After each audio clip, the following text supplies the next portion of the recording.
Hi everyone, this is Kirby with Rooted Rising. I am here today to talk to you about one of the things that are that's important to me and my family, and that is using and how to prepare herbal medicine.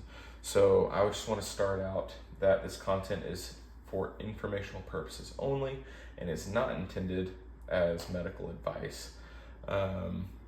But to kind of get going, one of the things that I started with first was mullein leaf. So the mullein plant is something that you can use multiple different parts of the plant. You can use the leaf or the flower. Today I'm going to talk about the leaf.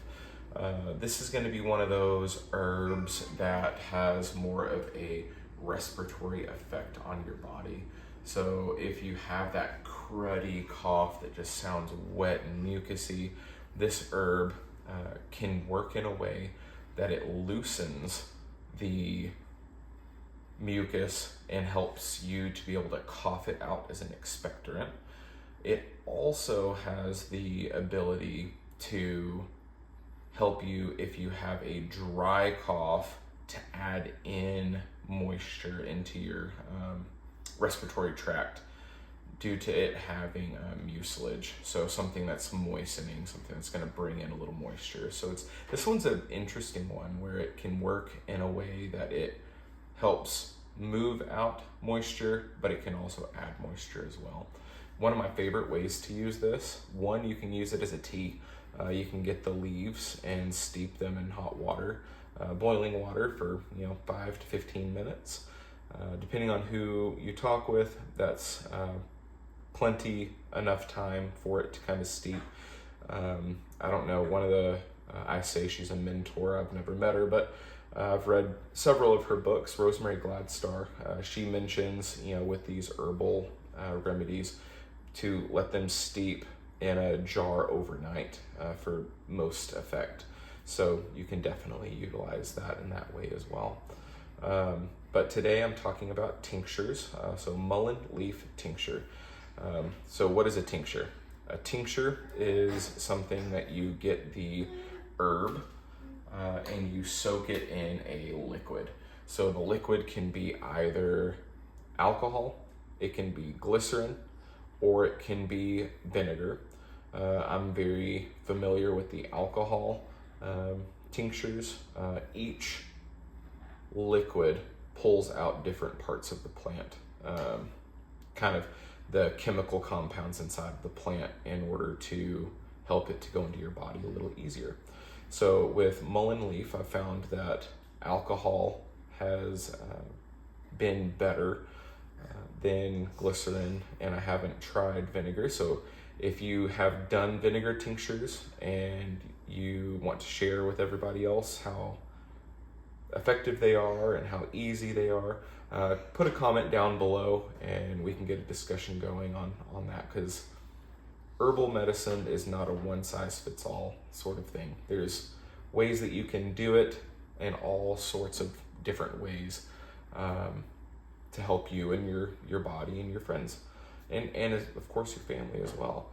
So with this tincture, there's a couple different ways. I do tinctures either the folk method or by percolation. This is a example of a folk method. So folk method tinctures is going to be where you get a jar, you fill it up with the herb, and then you want to cover it with whatever liquid that you have. So you're not actually weighing and measuring anything. You just put it all in a jar. For alcohol tinctures, with these lids, I would recommend putting some sort of either wax paper or parchment paper as a barrier between the actual lid and the tincture itself, because over time it will corrode into the seal, and we don't want all of those chemicals into our tincture. So you stick that in there, you shake it every once in a while, and after so long, recommended at least 2 weeks for maximum effect. Lots of resources are saying to let them tincture for, or kind of macerate or sit together for up to 6 weeks. This one, funny story, I started it in August. It is the beginning of March, so it has been sitting there for quite a while. So this has been needing to be strained and bottled and everything. With tinctures, especially alcohol tinctures, they have an extremely long shelf life. So you can have this in your closet like I did, and just sitting there and kind of soaking and mixing together, and it's not going to grow any pathogens. So with the alcohol, it's going to be able to kill off all of those, anything that's going to be in there, kind of like if you grew up with parents that had, you know, those that bottle of alcohol, you get a cut, you wipe it, it stings like crazy, but it kills everything that's there. This is basically the preservative, the alcohol. It pulls the properties out of the plant as well as preserving it and helping it to have a very long shelf life. With this, it can, depending on what reference you look at, it can either last anywhere from 2-3 years up to 5 or 7 years, depending on how you store it, whether it's in light, how the temperature is in the room. So it's very shelf stable. It does not require any sort of refrigeration. So to get going with straining this and bottling it for your consumption or for your use for your family, what I would do is I would have a some sort of container that you can actually put the liquid in. Have a if you have a little fine mesh strainer, grab that. I also have a fine weave cheesecloth that I'm going to use as just an extra filter. One way that you can use it, very cheap and inexpensive, is just opening this up, pouring the material that's in this jar in here, and squeezing all of the liquid out.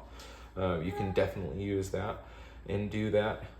You can also grab a ricer, a potato ricer, or some sort of apparatus that you can actually put the herb in there and squeeze out every last drop, because a lot of times you might not be doing a big batch and you want to try to get the most out of your product.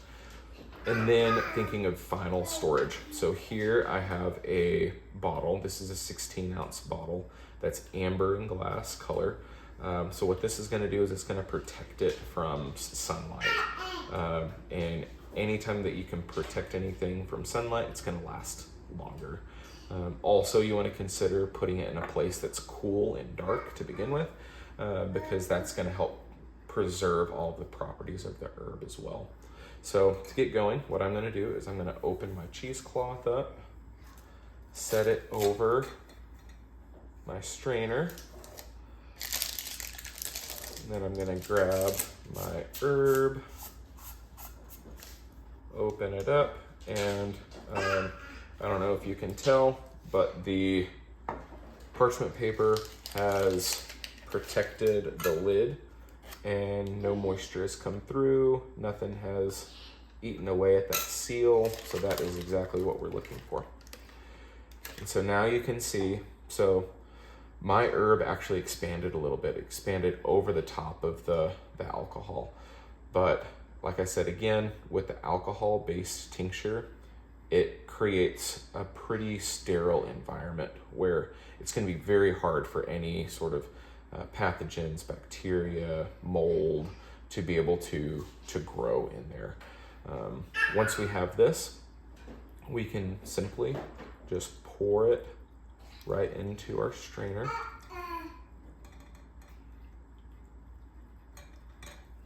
And I'm going to do this in batches. And then once you have this here, just grab up the ends and you can squeeze out all of that liquid. I'm going to show you how a ricer works. And so pretty much here, you grab your ricer with your herb and you stick it in here, kind of tuck everything in, and you squeeze all of that liquid out.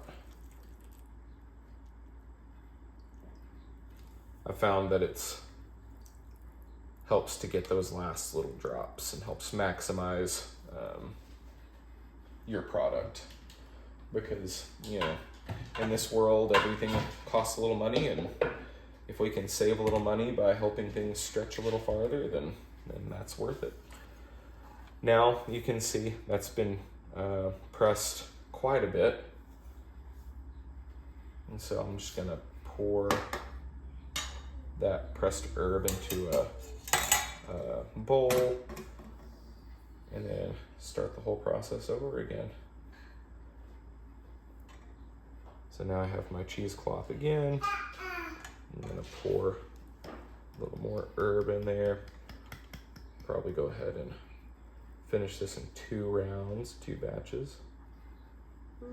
Making a mess.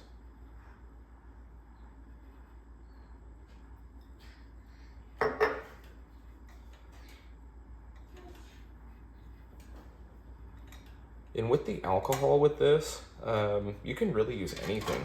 You can use a vodka, you can use a whiskey, brandy, cane alcohol like rum. You can really use whatever tastes good to you. I would recommend it being at least 40% alcohol to be able to help have that preservation action, as well as being able to pull as much of the medicinal properties out of each of the herbs as possible. So look for 40%.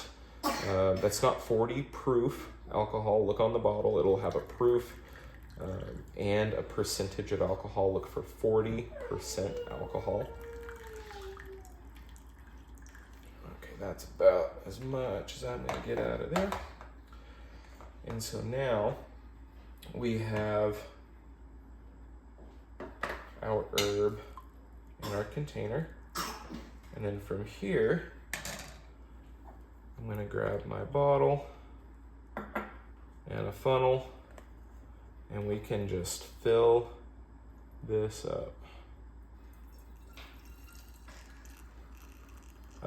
I think this was just a vodka. I've bought some cane alcohol, and really it just depends. It adds a little different taste to it. So if you like the taste of whiskey, you can definitely use whiskey. If you don't mind the taste of vodka, you can use that. The vodka is going to be a little more of a liquid that's not going to add as much flavor to it. But if you like something sweeter, I would recommend trying like a white rum, or even a spiced rum can be tasty depending on the herb. Then put your lid on, and then like always, put a label on this. I don't know how many times I've actually done a tincture or a tea or a salve or something where I have not put a label on it, and then I'm kind of guessing what that is. So don't make the mistakes that I did, that I've done in the past. Do that. And again, this is the folk method of tincture making. Later in another video, I'll show you how to do a percolation method of tincturing. This is going to be, the folk method is one of the easiest ones because it's the least amount of actually hands-on process that you can do for a tincture, and it gets you really good benefits as well.